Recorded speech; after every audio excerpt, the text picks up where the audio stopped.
VCY America presents Crosstalk, a nationwide call-in program discussing issues that have an effect on our families, our communities, our churches, our nation, and our world. Crosstalk, an opportunity for you to voice your concerns for biblical principles. And now live by satellite and around the world on the internet at vcyamerica.org. Here is today's Crosstalk. And good afternoon. Welcome to Crosstalk here on VCY America. Ladies and gentlemen, on many occasions, individuals will do something as a means to remember or keep track of a significant event in their lives so that every time they see it, it's going to be a reminder to them. Perhaps it's been a spiritual decision or perhaps some significant event that's occurred. I mean, we see the children of Israel who gathered stones as they crossed the Jordan and built a monument so that future generations would ask, when they ask that question, what meaneth these stones, they could recall how God led them through and provided for them. You know, as a nation, we also put up monuments, not to worship, but to remember individuals or events that have impacted our nation in a significant way. And yet it's these statues and monuments that are under attack. Why is this happening? Thank you for joining us here today on Crosstalk. It's our privilege to have in studio with us Dr. Jim Schneider, Executive Director of the Michigan Association of Christian Schools and Director of Stories and Stones, author of Stories and Stones, Our Heritage of Evidence, and also has led some of our VCY ministry trips. Tim, good to have you here in studio. Thank you so much, Jim. It's a blessing to be with you today. Yeah. And Tim, as you know, there's just really been a deliberate attempt, an attack really, going on to rid us of any remembrance of the founding of our nation and our history. Why do you surmise there's such a concerted effort in this regard? Well, I think part of it is this. Today, they look back through the lens of their own personal experiences, and they judge our founders based on what we call presentism. And they weigh the actions and the productivity of our founding fathers and those who have gone on before us based on what they feel is right today, which is very unfortunate because the reality of it is, all of us are flawed. All of us have contradictions in our lives. All of us have made mistakes in our lives. And we don't need to have those illuminated and expounded to the point where they get torn down. Realistically, our founding fathers are not perfect, and none of us are perfect. The present-day Protestants tearing down the monuments, they're not perfect. And yet, if you look at our country through the lens of idealism, we will be weighed in the balances and found wanting. But if you look at our country's history, based on the times that they lived in, they gave us some pretty amazing things. They have, and there are many, as you know, who try to argue that we are a secular nation. Mm-hmm. And the question, though, is if that is the case, then why are there so many spiritual themes that we see in monuments, especially in our nation's capital? Yes, and they put that up as a testament to the providential plan and the providential protection that they had. You take to our very first founding document, the Mayflower Compact. It starts out, in the name of God, amen. It's a document that starts out with a prayer. And then it says, undertaken for the advancement of the Christian faith. And then we sign our names to it. And it's interesting that when you take a look at our founding documents, the Mayflower Compact, the Declaration of Independence, the Constitution, our state charters, all of them are being signed by the people that are there at the time. And one of the reasons that they're signing it is because the worldview that they had, they believed they were making a vertical covenant with God, a horizontal covenant with each other, hold me accountable for what we're doing.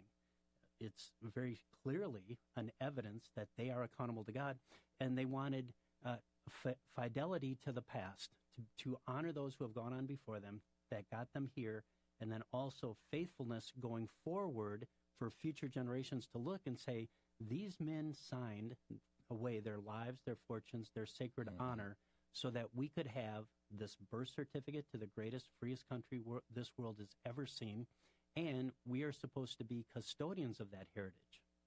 It was called the Grand Experiment. It was, absolutely. Mm-hmm. And yet we are seeing, even with our flaws of the past and our flaws present, that there is no other country that can rival the United States as far as these documents. No, and you take a look, if you and I went to any junior college campus or any college campus in America, and we were to say, can you name 3 founding fathers? Typically, if they can name 3, they'll name Thomas Jefferson, Benjamin Franklin, George Washington. And then, if you ask a follow-up question, what do you know about either one of them? Second thing they'll say is they own slaves.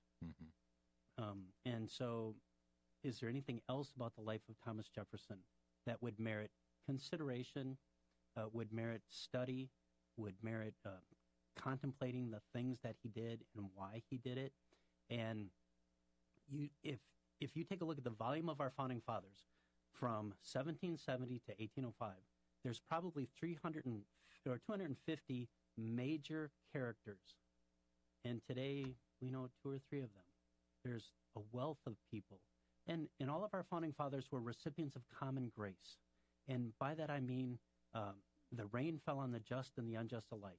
They realized for the most part that there was a divine being, and they would have to one day give an account to that divine being.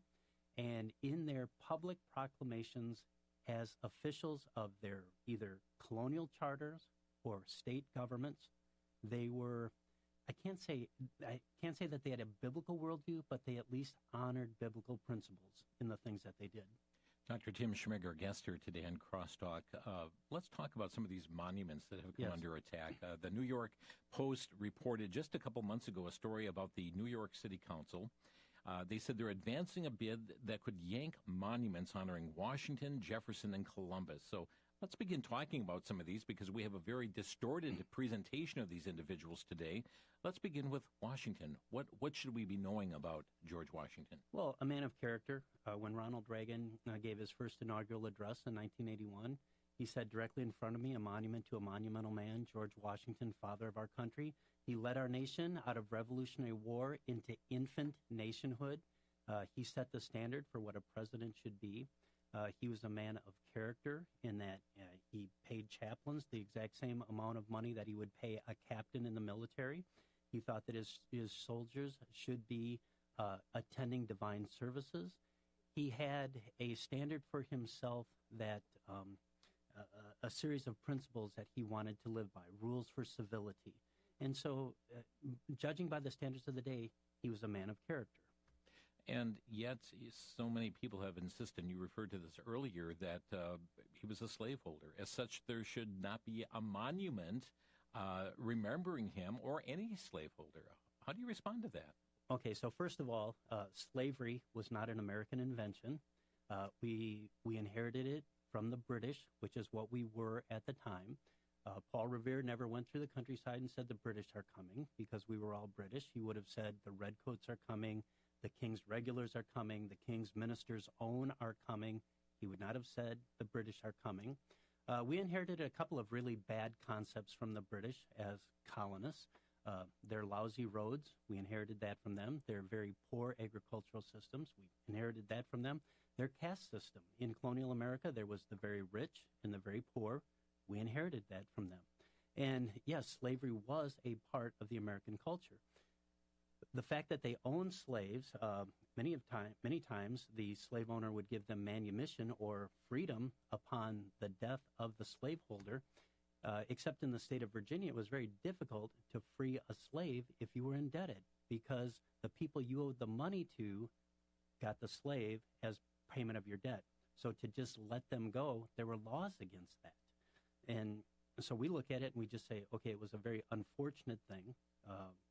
We certainly don't condone that, but we say that was typical of the times. And we were not the only country that had slavery. Mm-hmm. And today, slavery is still worldwide. I mean, I'm not sure exactly what the statistics are, but I think they've said there's close to 25 million people enslaved today. It's also very interesting that those who enslaved, those known as slaves, were of the same skin color. Exactly. Mm-hmm. That's how we got them from Africa, from the slave traders there. Mm-hmm. And most of the slaves didn't end up in America. They ended up in the islands south of us in that they were on the plantations, the sugar plantations, and other things. We got a few of them, and proportionally fewer than the Caribbean islands did. You mentioned George Washington being a man of character. There are those who really wanted to make him king. They did, and he turned it aside. Mm-hmm. And, when you take a look at the life of George Washington, immediately after he died, there was a reverence for him. As a matter of fact, you could get a Washington Bible. The salesman that would go city to city, they would put an imprint of a caricature of George Washington in the front, and they would sell the George Washington Bible. Then, a period after that, you go into the debunking period, which is the Parson Weems period of the stories that are probably myth, or at least some mythology to them. And then you have to get up into the total debunking of, well, he swore, he did this, he did all of this and everything. And it's like, okay, we understand all of us are flawed, all of us have contradictions, and yet we take a look at the good that he did for this country, and I think that needs to be celebrated. Let's take a look at another individual whose statues and memorials have been under attack, and that is Thomas Jefferson. Yes, well, Jefferson, one author called him the American Sphinx, in that you can look at Thomas Jefferson's writing at any period in his life and see a number of things totally contradictory in his life. Brilliant statesman. He writes his notes on the state of Virginia, and he travels Virginia, makes observations, has things that are said about that. He starts the University of Virginia. He's one of the authors of the Declaration of Independence. It's interesting when you look at his obelisk at Monticello, he does not list being president of the United States. He writes the Virginia Declaration of Rights, religious freedom, and all of these things that he does, and yet he is a slaveholder. And he's also a very poor money manager. He dies deeply in debt, and one of the ways that he gets out of debt is he sells his extensive library to the Library of Congress. When we took the VCY tour and we toured the Library of Congress, I had folks go in and look at the Jefferson Library, and to me it's just amazing that you can look at books in this room that Thomas Jefferson would have held or possessed or looked or read from. So, yes, a man of tremendous contradictions. And then you also have to look at Jefferson's life on a timeline, because when he is the governor of Virginia, when he is at the Second Continental Congress writing the Declaration of Independence, he has a respect for spiritual things. Later in his life, when he's trying to start the University of Virginia, and he wants to hire a professor by the name of Cooper, and Cooper is an infidel, a non-believer, and the pastors from the Valley area, Charlottesville, say, if you hire Cooper, we will not be sending any of our students to you. Well, at that point, he's older in life. He has no public position as far as government position, and he writes some pretty vehement things against clergy, against the deity. And so you look at it, when did he say this in his life? It was not indicative of all of his public statements early in his life. Dr. Tim Schmig with us here today on Crosstalk from, Direct Stories in Stone, but also as executive director of the Michigan Association of Christian Schools, and has authored Stories in Stones, Our Heritage of Evidence. We're going to take a quick break. We'll be back in just 1 minute here on Crosstalk on the VCY American Network as we talk about the topic today, what meaneth these stones? And we're going to look further here today at other stones that have been under attack today, that of Christopher Columbus, that of Abraham Lincoln, and some other information as well that we trust you'll find quite fascinating as we see this attack taking place across our nation. You're listening to Crosstalk on VCY America. Back in 1 minute. Back to Genesis with Dr. John Morris, popular creation speaker and author with the Institute for Creation Research. Dr. Morris, this might seem simple, but where did music come from? Chris, music is an integral part of being in the image of God. The early chapters of Genesis reveal that just within a few generations of creation, men were constructing musical instruments, both wind instruments and string instruments. Soon we see that even this was perverted. Lamech, one of the patriarchs, even sang a song boasting of his adventures and murderous prowess. Musical instruments have been found from soon after the flood. Even Neanderthal fossils are found in conjunction with musical instruments. You see, Chris, the evidence that we find supports the biblical truth of creation. Even music started back in Genesis. For more information on the foundational principles set forth in Genesis, simply visit us on the web at www.icr.org. That's www.icr.org.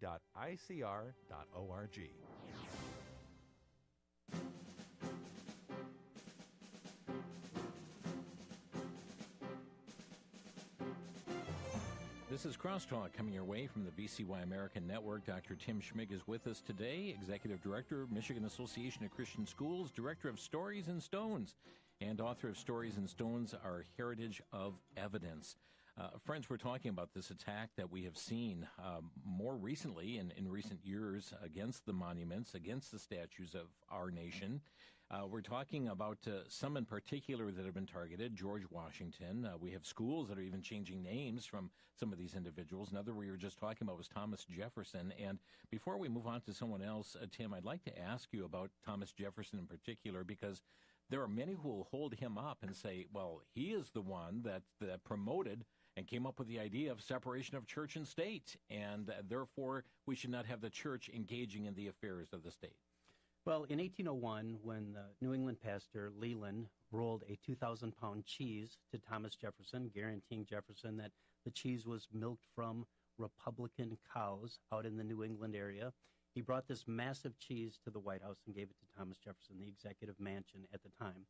That very same day, Thomas Jefferson answers a letter from the Danbury Baptist, a group of Baptist churches in western Connecticut, and in that, they are asking the question, will President Jefferson, like his predecessors, declare days of fasting and prayer? And in that, Jefferson makes a statement that there's a wall of separation between church and state. And what Jefferson's concept of the wall of separation, I think, has been most clearly defined by Dr. Dan Dreisbach from American University, where Jefferson's concept of the wall would be between the federal and the state government. He had no problems with state governments promoting days of fasting and prayer. And the whole idea of that letter, the Danbury Baptist letter, it lies dormant until the mid-1800s, when one of the Supreme Court justices remembers that his law professor mentioned that letter. So he contacted the Library of Congress and said, we need a copy of that letter. I'd like to see it as we are adjudicating this case. And so we don't have Xerox machines back then. So the clerk copies Jefferson's letter word for word, almost. Jefferson says that this is the legitimate power of government declaring days of fasting and prayer.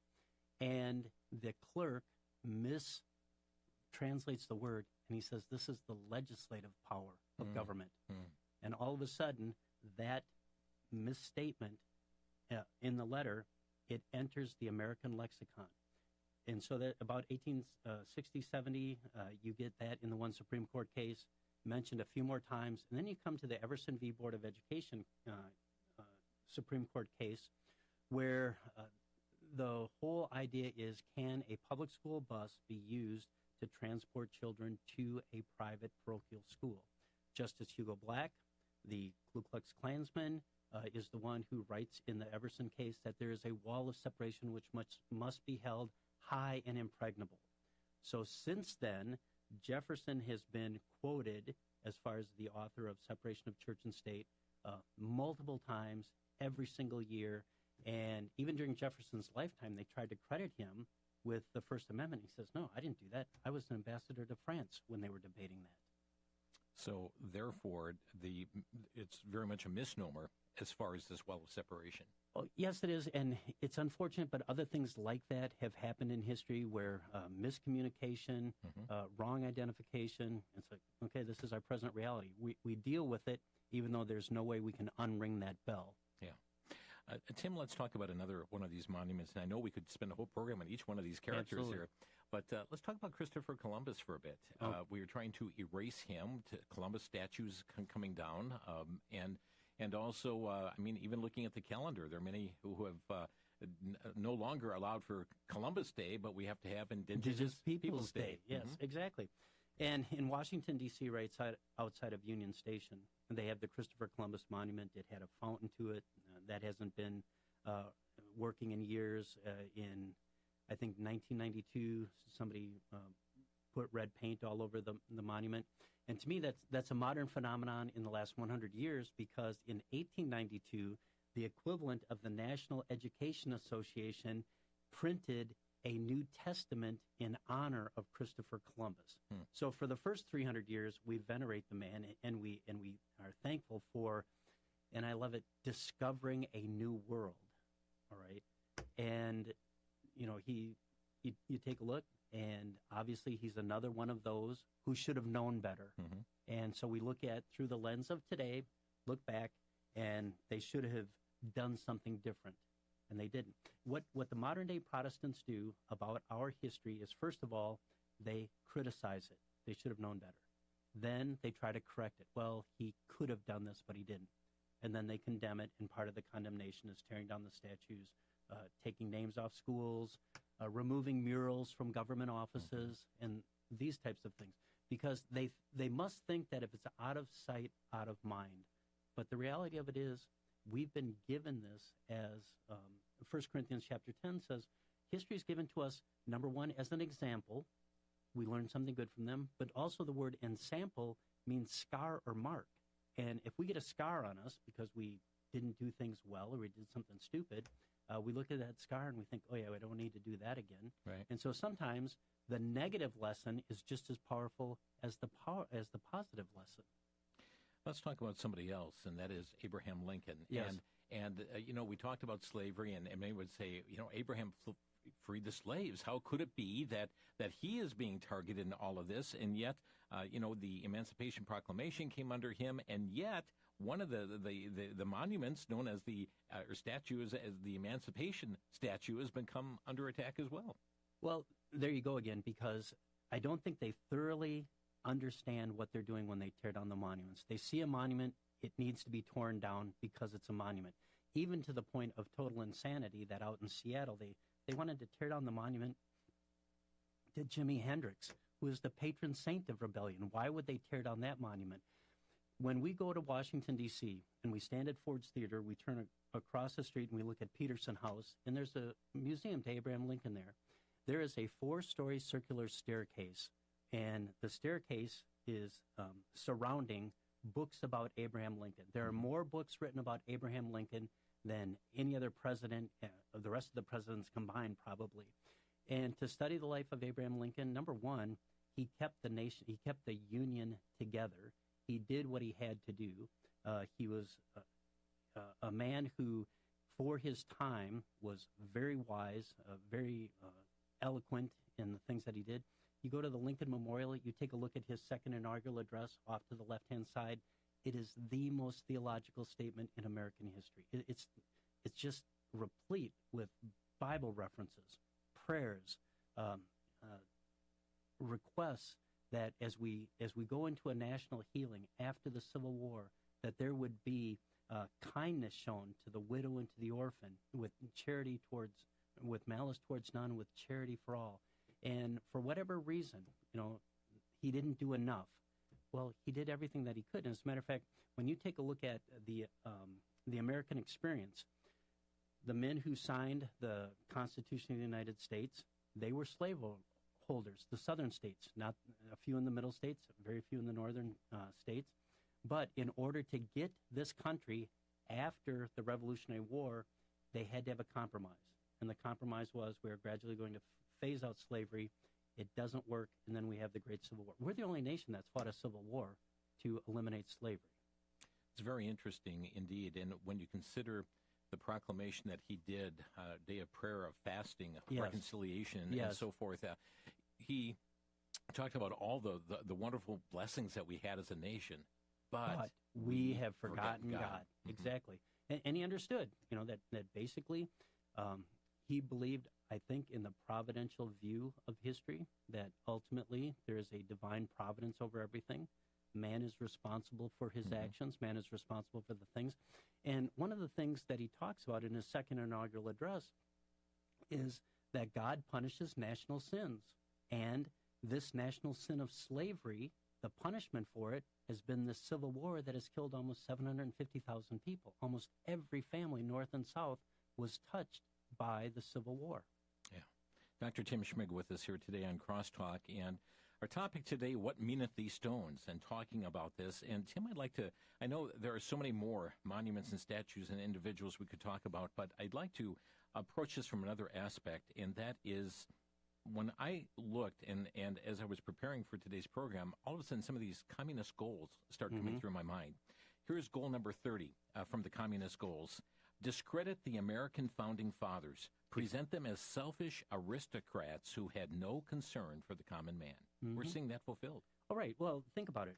Today, the hymn of today's Protestants is "In Mao We Trust," and they have "How Great Mao Art," and they look at the communist model and they totally ignore the 20 million people that were killed in these communist regimes, and they look at this and they use it to denigrate it.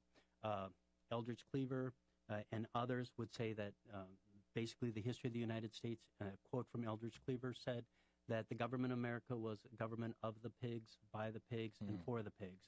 And then they talked about the fact that we need to destroy the past, condemn the present, and rewrite the future, which is exactly what communist China did with their plans and with their Cultural Revolution.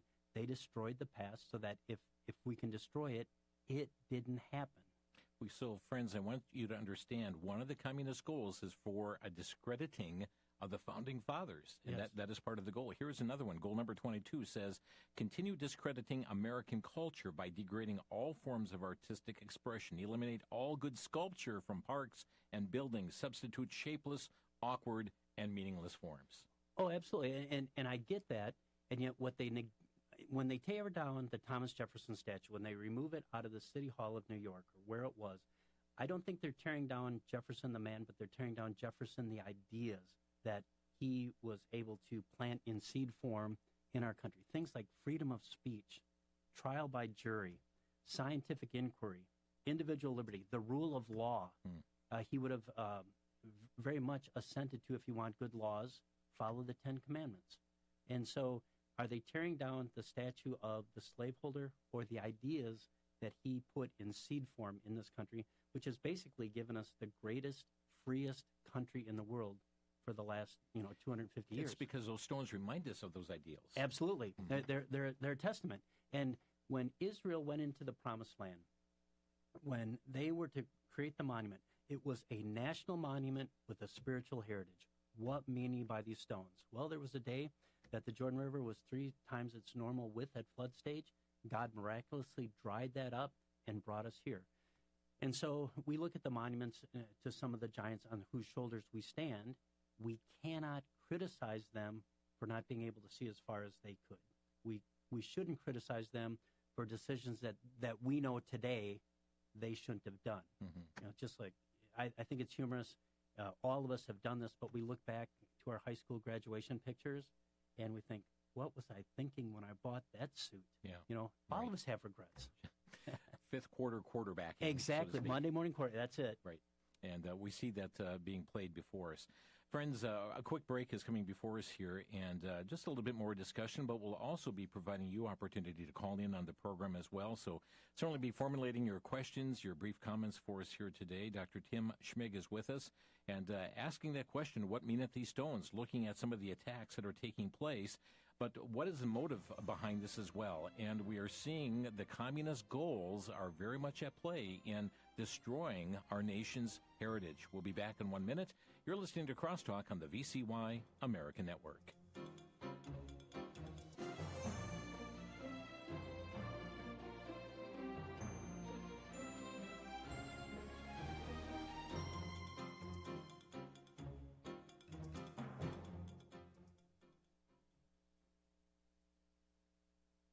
In the Bible, the Apostle Paul, in his letter to the Romans, tells us that he did the things that he didn't want to do and didn't do the things he wanted to do.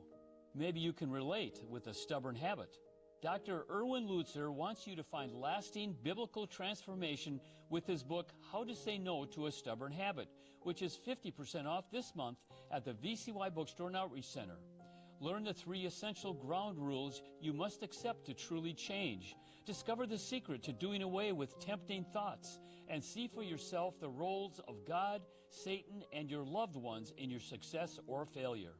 Lutzer's book, How to Say No to a Stubborn Habit, is 50% off through May 31st, only at the VCY Bookstore and Outreach Center. You can order by calling 888-722-4829 or by shopping online at vcy.com. 888-722-4829 or visit vcy.com today.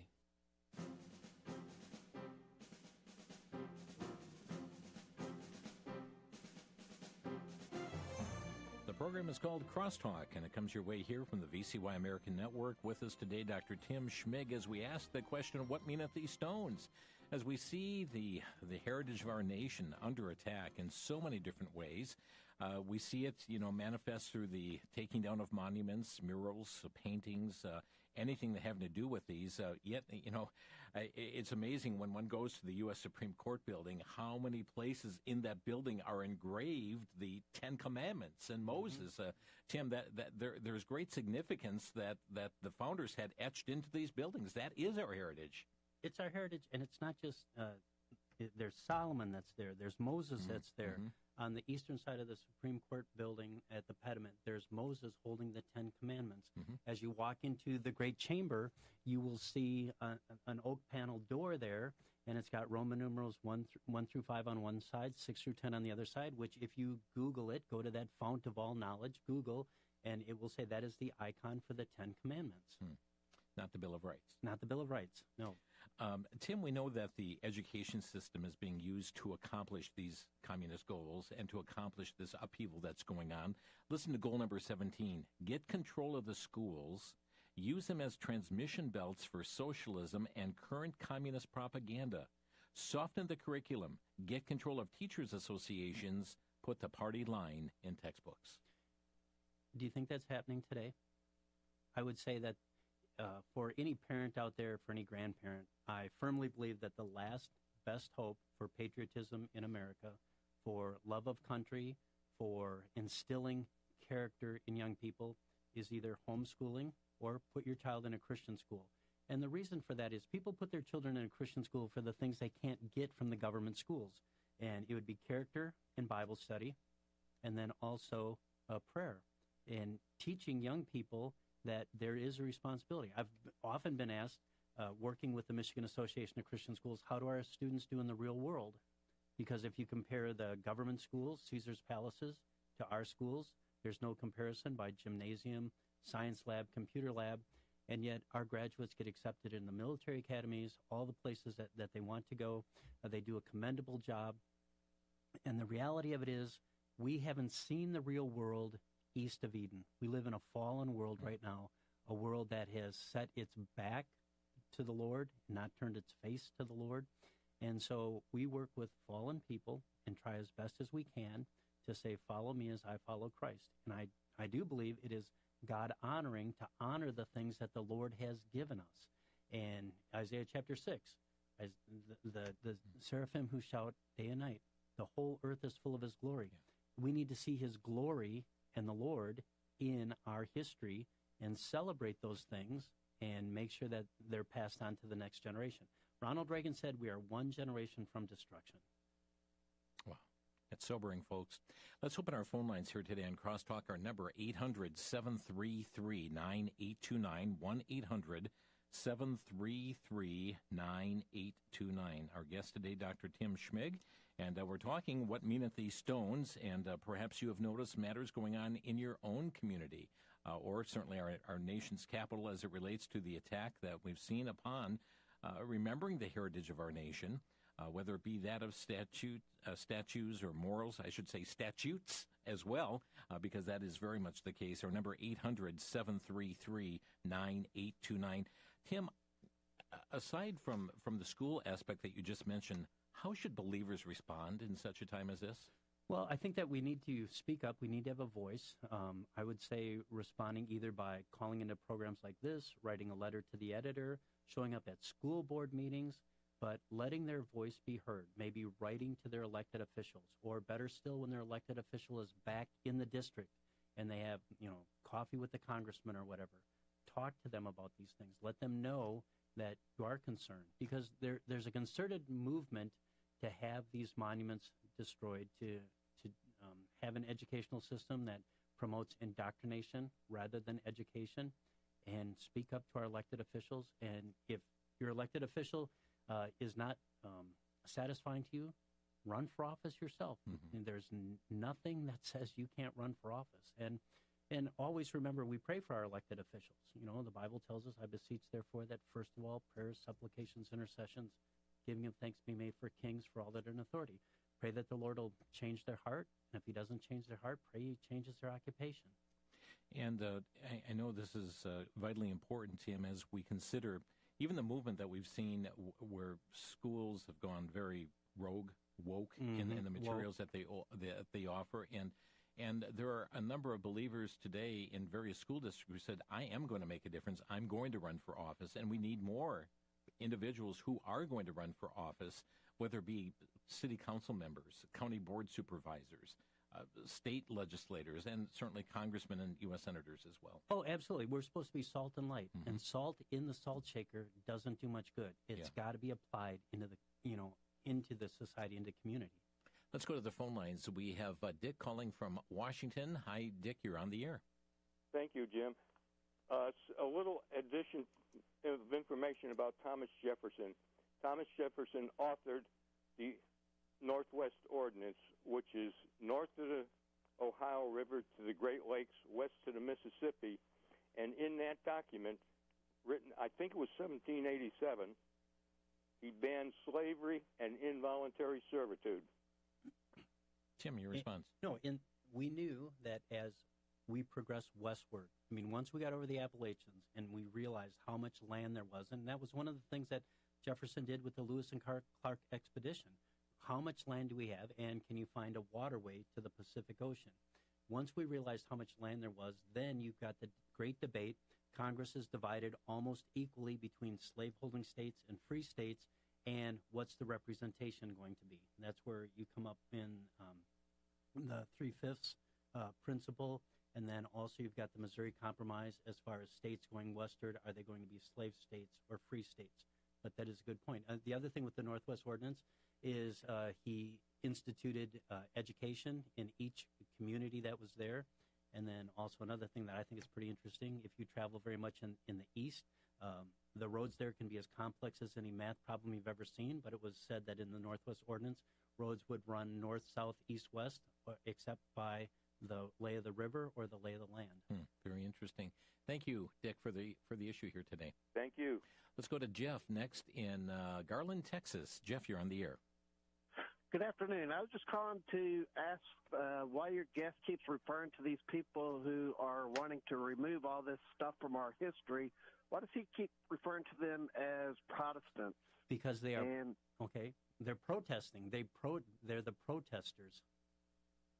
Okay, so it's not Protestant. Not Protestant not by denomination, but they're protesting something that they really don't know the principle that they're protesting from. I guess I should have clarified that earlier. One other thing, if somebody was in an effort to preserve our history, if you will, let's say for like an end times type thing, to try to keep a history, some kind of a record, has anybody ever thought about putting together some kind of a list of concise works that kind of pretty much discusses these founding fathers and our history so that, hey, this is so we can tell future generations, having a record, so to speak, this is what really happened. Jeff, thank you so much. And, we've interviewed William J. Federer many, many times on this station and on Crosstalk. And one of his works that is just masterful is America's God and Country Encyclopedia of Quotations. And there you'll find references to God, going to the presidents and statesmen and founding documents pointing to that. But he's got a library of books dealing with these issues and has been interviewed often concerning them. Bill Federer has done a wonderful job. David Barton has done a wonderful job. Scholarly work, anything by Dr. Dan Dreisbach, as far as the research and just the intent of what Thomas Jefferson was writing about with his letter to the Danbury Baptist. There's a wealth of information out there. You want to make sure that you're going to reputable sources. The researchers who are going back to first source documentation. Dr. Catherine Millard is another. Yes. And she's got some great works. Thank you, Jeff. Malcolm in Osprey, Florida, you're on the air. Good afternoon. Congratulations that you're talking at last about The Naked Communist, a book that is now an American classic. 0.2% of all books that year made that level. This book was mandatory reading, published 1958 from the congressional testimony in 1956 by Skousen. And this book was as I said before, an American classic and necessary, mandatory reading for the FBI and CIA from 1958 to 1972. In 1972, the House Un-American Committee was abandoned, but mainly by two people from Michigan, and I'm also from Michigan, John Dingell and John Conyers, both very active in the communist movement. They abandoned and discontinued the House Un-American Committee in August of 1972. Therefore, the communists have had free reign in America since that date. This book should be mandatory reading in all high schools in America. I'm trying desperately to get it into Hillsdale College, and I'm meeting with some resistance there, which means the communists have infiltrated that institution too. Well, I don't know whether I don't know about that, but conclusion. what I would say is this. Today, the truthful telling of our past is truly in a moral freefall, and it's being rewritten. I want you to listen to this quote by Chief Justice Earl Warren. And if you know anything about Earl Warren, if you traveled anywhere in the South during the 1960s, there would be billboards that said, "Impeach Earl Warren." Time Magazine, 1954. I believe that no one can read the history of our country without realizing the good book and the spirit of the Savior have from the beginning been our guiding genius. Obviously, they're trying to rewrite our history, and they're trying to rewrite the history in their own image, because if you can destroy the past, then you control the future. And if you destroy the past and take these men of stature out of young people's lives, then you can reinsert new idols in their place. Malcolm, thanks for the call today. You're welcome. Mary is calling from West Des Moines, Iowa. Mary, you're on the air.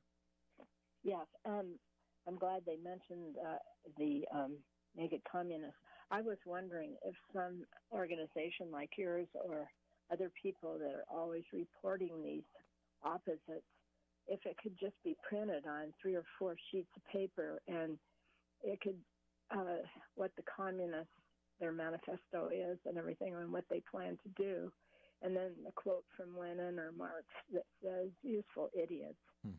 And then you can parallel it on the right with what has happened actually, and then ask a question, are you being a useful idiot? If so, rethink and look at this information and save our country or something like that. And then it could be thrown from airplanes. Well, I think, thank you, Mary. I think what we want to do is we want to light a candle rather than curse the darkness. And by lighting a candle, it's being aware of what's going on in the culture. I think that every Christian should be aware of the Communist Manifesto, the Humanist Manifestos 1 and 2, so that when we see these ideas being circulated in the public square, which another thing that they talked about was the communists, the socialists, they want a naked public square, and that they do not want any sort of religious references or anything like that in the public square. So we need to speak up, and we need to be aware. Thank you for the call. We're up against a break, and thank you, Mary. Our number to Crosstalk is 800-733-9829, 800-733-9829. I mentioned Bill Federer before. Let me just mention his book, America's God and Country Encyclopedia of Quotations. We do have that available through our ministry, as well as a book on socialism in which he lists all the communist goals. That is there. And you can reach out to our switchboard, 800-729-9829. But our guest has also written a book. We'll tell you about that after the break in 1 minute.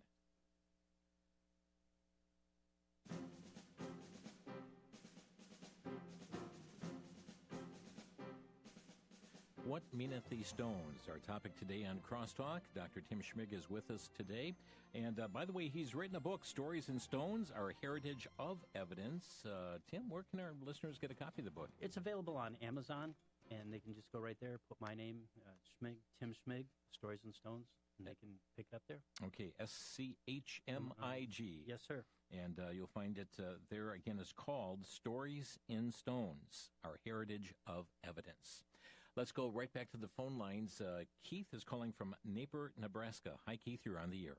Yes, thanks for taking my call. I just, did your guest, did he ever read any books or seen films by Christian J. Pinto? I'm sure that he would disagree with some of what you're saying about Thomas Jefferson, because a lot of these people that founded our nation were Freemasons. And there's a lot of things that Thomas Jefferson would have said and did that led our nation astray into Freemasonry. Okay, thank you for the comment, Tim. Well, this is true, and a number of them had religious beliefs that we wouldn't agree with either, and yet we take a look at the government that they gave us. In spite of their flaws, they still were able to give us, through common grace, the greatest, freest country in the world. Yeah, and that's another whole issue on the Freemasonry and the founders in that regard, but thank you for raising that issue here today. John in Los Lunas, New Mexico, you're on the air. Hi, God bless the USA. Yeah, with the way that the Washington D.C. is laid out, due to the pagan of Egypt to resurrect Osiris into the president every year, and the fact that there's a pyramid in back of our dollar with the eye of Nimrod right on top of it, man, I would say that it's been pretty far from God from day one. But thank you, Jesus Christ, whom you have revealed yourself to. Amen. Okay, thank you for your comment. And I'll say this, the most important aspect is not who occupies the White House, it's who occupies your heart. Exactly. And so critical in all of this. But again, there's a whole history there as well, and does not rest solely upon the founding of the United States. But you're going to find a number of things through the development of this nation that don't measure up to the truths of Scripture. No, they don't. And you take a look at, 1 Corinthians chapter 10, when Paul recounts the history of Israel. They did some horrible things, and God punished them for that.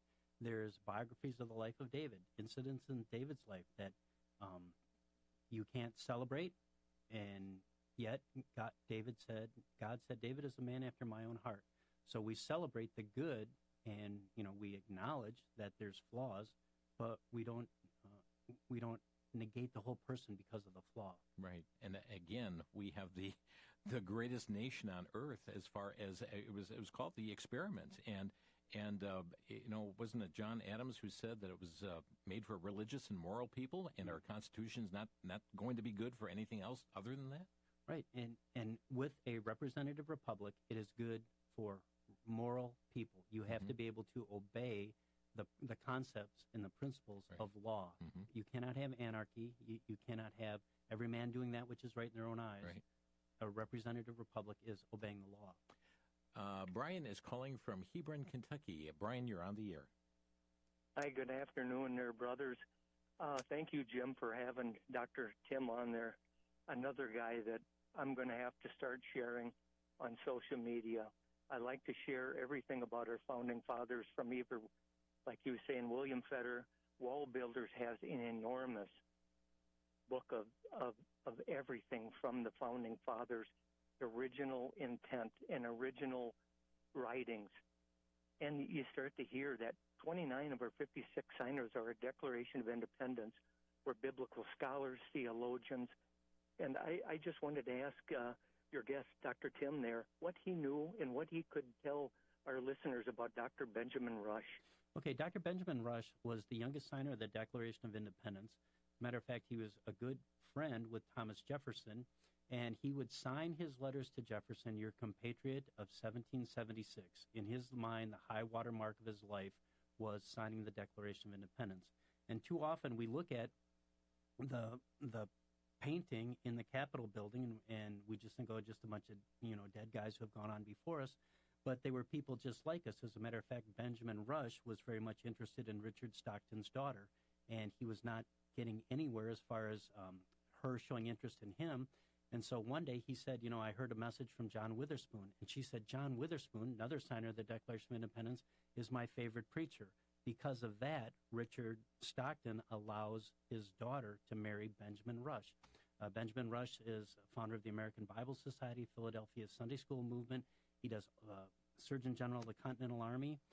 Benjamin Rush is one of those that, not so much a forgotten founder like Roger Sherman, but someone that we could celebrate as well. Thank you for the call here. We've got a caller from Milwaukee. Go ahead, caller. You're on the air. Yes, I just have a question. Since those that want to rewrite history, a lot of that have to do with taking down anyone that had anything to do with slavery through the years. Well, wouldn't that, if they want to rewrite history, wouldn't that X out slavery? I mean, wouldn't they want to rewrite history and that would include slavery? I mean, what would that do to their agenda then? I mean, since they want to attack everyone that had anything to do with the history of slavery in this country. Okay, thank you. Well, we are in a position where they've leveled everybody except themselves. And, you know, we all know we all have flaws. We all have contradictions in our lives. We all look back at earlier times in our life and we wish we would have done something different. And yet the reality of it is, you know, the poet has said, time has forever barred the way. We can't return to yesterday. Out of reach, beyond the blue, tomorrow waits in vain for you. So take today, enjoy its measure. Soon it will be yesterday's treasure. Thank you. Grady in Monticello, you're on the air. Yes, this is Randy Lee. I understand everything you gentlemen have been talking about, but you are way above what is actually happened. In the last 60 years, the NEA has put together a public school curriculum, which basically has made certain that 80% of the public school system children graduate as dysfunctional, semi-illiterate. I'm going to have to stop you there because we only got a quarter of a minute left and want you to have a response here, Tim. Well, there definitely is. We've gone from educating young people to indoctrinating them. And when you can indoctrinate them, you can get them to follow the herd, follow the crowd. And what we need today is teaching the ability to think critically and to act biblically in our society. Thank you for your call, and we apologize to others on hold. We have run out of time. Our guest today, Tim Schmig, who is Director of Stories and Stones and Executive Director of Michigan Association of Christian Schools. If you want to correspond further with him, timschmig@gmail.com. Tim Schmig, SCHMIG, @gmail.com. God bless you, folks. Thanks for listening. You've been listening to Crosstalk via satellite and the internet from VCY America. Views expressed may or may not be those of this station.